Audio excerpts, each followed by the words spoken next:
Hey, I'm meteorologist Doug Myers with the latest forecast heading into this Saturday. Yes, you are seeing me on a Saturday with temperatures in the upper 70s and low 80s yesterday. High temperatures will be in the 70s today with generally cloudy skies, maybe a few peaks of sun, especially early in the day, but don't count on a lot of sunshine for today, but still relatively warm despite that cloud cover.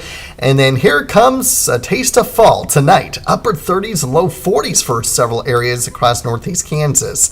That's from a cold front that will be pushing through today. So how does that play out? Here's the latest on Supercast with that drop in temperature. Still in the 70s at 2, no problems there.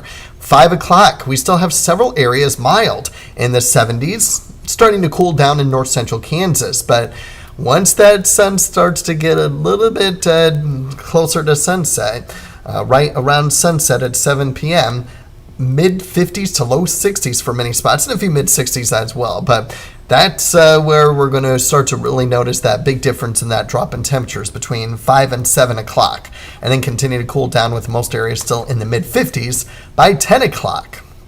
Now, as I mentioned, lows in the low to mid 40s for most areas with a few upper 30s. Now, with that cold front, will that come with rain? Well, there's 2 areas of rain we're monitoring. One down near I-35 this afternoon, most of the rain staying in southeastern Kansas. And another slight chance of some spotty rain showers along the Nebraska-Kansas border shortly after sunrise. Otherwise, that's it. I don't expect anything measurable for 90% of the WIBW viewing area. That cloud cover will clear out during the evening and should be clear by midnight at the latest, setting us up with sunshine tomorrow.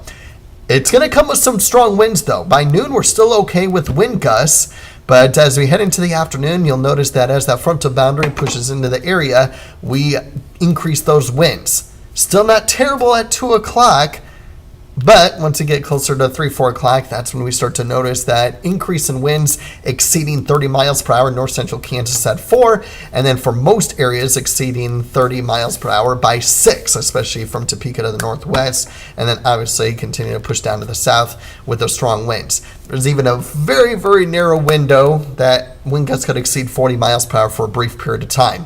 Once you get closer towards the late evening hours, most areas will be closer to 30 mile per hour wind gusts or less as we get closer to 11 o'clock and continue to weaken with gusts up to 20 miles per hour tomorrow. So a really nice day tomorrow. Upper 60s, mid 70s on Monday for a brief warm up, and then cooling back down to a little bit more seasonal temperatures beginning Tuesday, and monitoring a storm system to end the week, Thursday night into Friday. That could lead to some heavier rainfall during that time. Here's the European model with that rainfall and showing some decent amounts across northeast Kansas. Maybe not quite as much north of I-70, while the GFS shows a little bit more widespread rain across the area. So that looks to bring some significant rain, more so than what it had yesterday, which was not expected to be very heavy. But this system looks to be a little bit more widespread with the rainfall towards the end of the week. We're still in the green, though, in the 6 to 10 and 8 to 14 day outlook, also in the red. So we're going to continue to keep an eye on the rest of the month with temperatures that will likely still remain above average. Now, we'll mention that there are signs, finally, that both of our long-range computer models that go out as far as late October, early November, has temperatures in the 30s on October 30th. And then November 1st is possible as well with temperatures in the mid to upper 30s.